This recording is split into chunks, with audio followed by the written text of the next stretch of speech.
Hi, this is Mark, your Madison Cork Dork. I'm joined with my wonderful, beautiful, sassy wife here, Courtney. Mwah. And we have wine and food, as always, on Sunday nights. This is our continuation of the Summer of Zinfandel. And today we're trying Cline Old Vine Zinfandel. A few things on here. It says it's 70 plus years of old vines. I mean, again, there's no legal definition of what is old and what's ancient. It's more of a marketing thing, but still, nevertheless, pretty cool.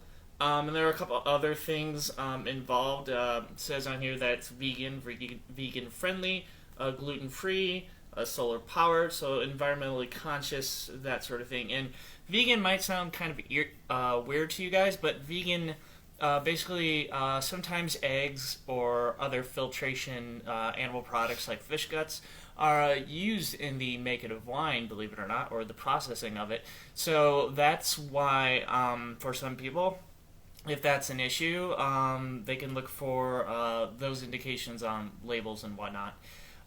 So right now, what we're doing here, Courtney and I, is we're going through our little process of basically tasting wine and pairing it and how we do it.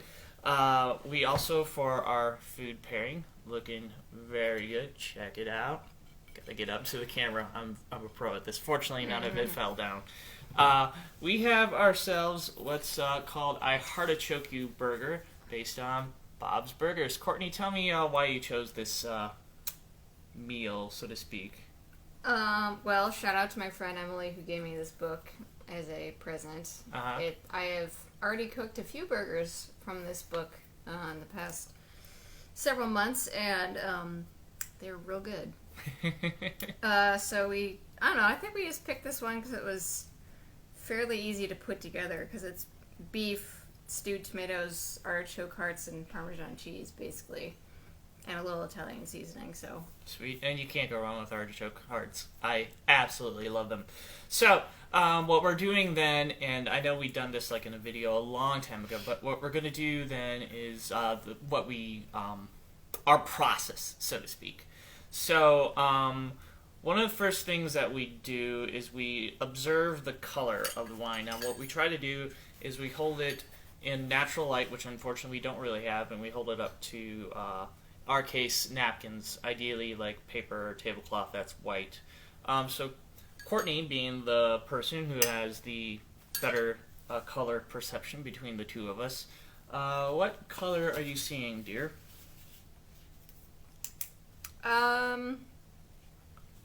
It's like a burgundy. Burgundy. I mean, it's pretty pink on the rim, but it is pretty reddish burgundy in the middle.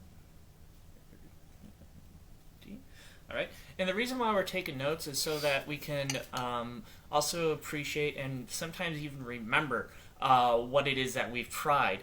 Like, for example, Lease Fitch Zinfandel was pretty interesting in that out of nowhere we had a sensation the orange peel, which is citrus things are not necessarily noted for being found within red wines. Like a lot of times, the rules typically are if you have red wine, you'll have sensations of like berry, fruits, purple, red, that sort of thing. Whereas white wines, you know, you have the citrus kind of fruits and stuff like that, and other kinds of like tree fruit as well.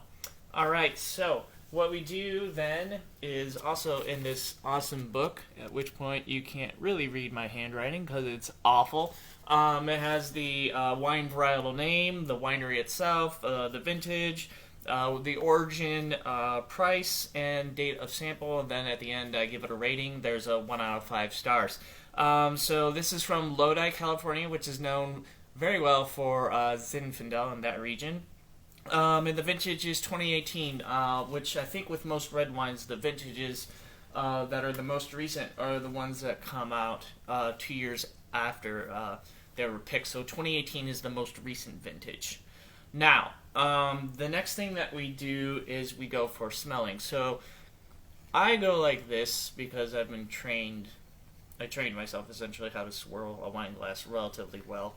Although under pressure, not very good. Courtney, on the other hand, prefers the pencil method, where, yep, quite confident in that. So, what we try to do then is we give it a swirl, we close our eyes, and we smell. And sometimes what I try to do is, how far away do I need to be before I smell something?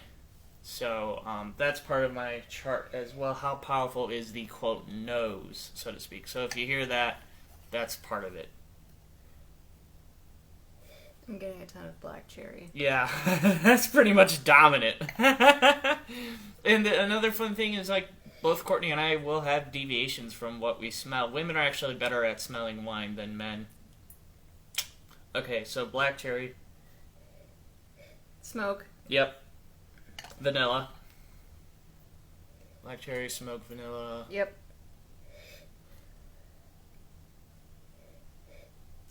Blackberry. Alright, I should be writing this down. So, black cherry, blackberry, smoke, Vanilla. vanilla. I also got some sort of wood thing to it as well, like Just cedar, a little bit. like oak or something like that. And again, we are not making up these sensations. As you can tell, Courtney and I are basically experiencing the same thing from the same wine. So again, there are certain fundamentals that we run into.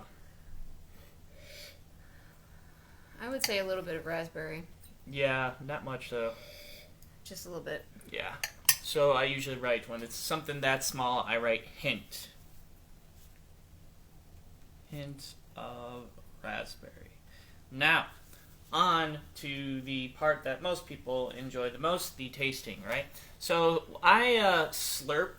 I do a little sucking sensation. That is to aerate the wine very quickly. Aeration makes it, quote, breathe or whatever. So you get a perhaps different sensation. So it's not necessarily a snobby thing to do. I don't do it because I think it's obnoxious. Yeah. So here we go.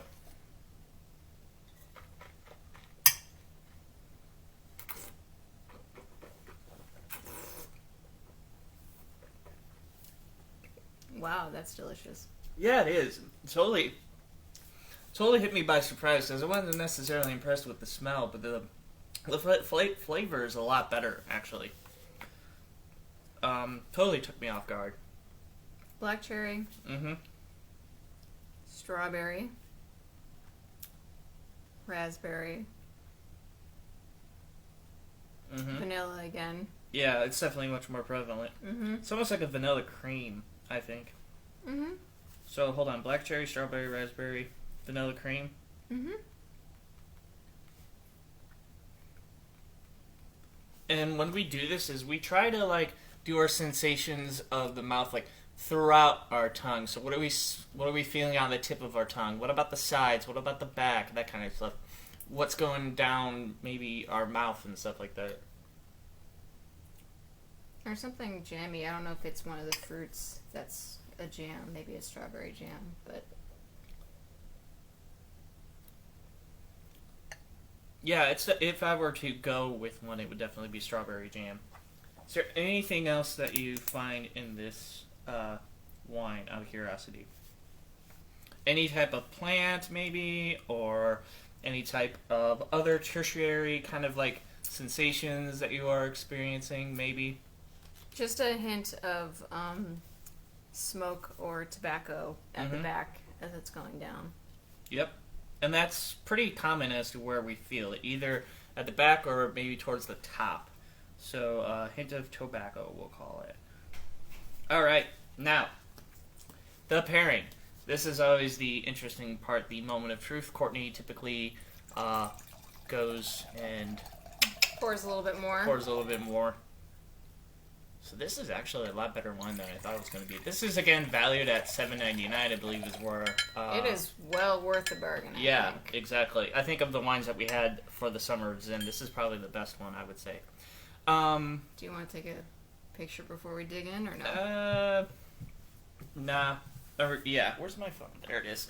This is our little bit of a pseudo-vanity thing that we do. Woo! This is us with wine. Doop. All right, that'll work. So Courtney is.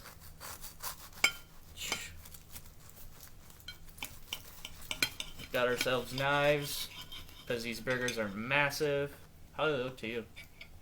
Look good. Yeah, it's more medium than medium rare. That's my bad. Yeah, no, I mean I've yet to. Yeah, that's a different story. So, how does the burger pair? And look at that.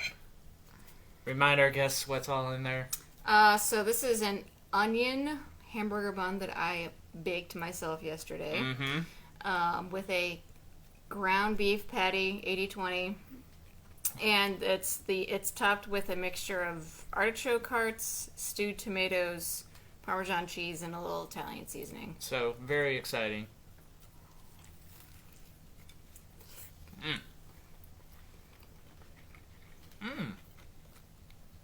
I'm gonna make this again. They're really good.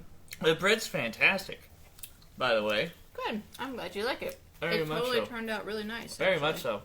All right. Now, moment of truth. And a lot of times we go back and forth.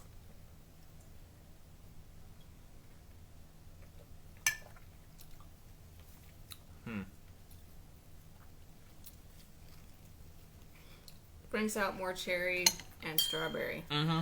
Like not black cherry, but actually regular cherry. Regular cherry. Yeah.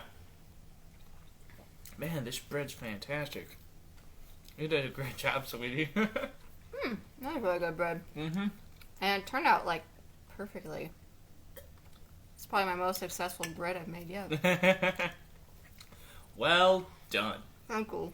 Anyway, this is Mark, your Madison Cork Dork, showing you how to observe, appreciate, etc. wine. And then also, another thing that they have in here, this little book, by the way, it's called 33 Bottles.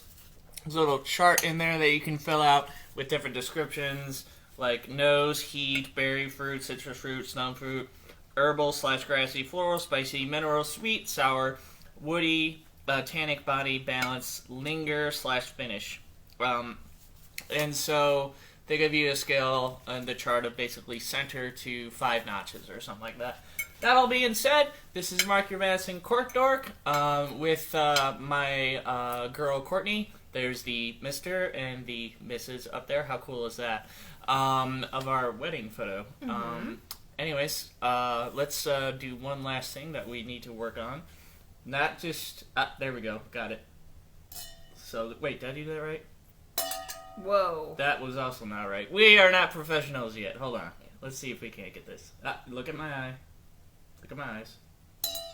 Okay, we're not nailing this. We'll need to practice. We'll need to practice that part. Anyways, salut, if that's how it's supposed to be pronounced.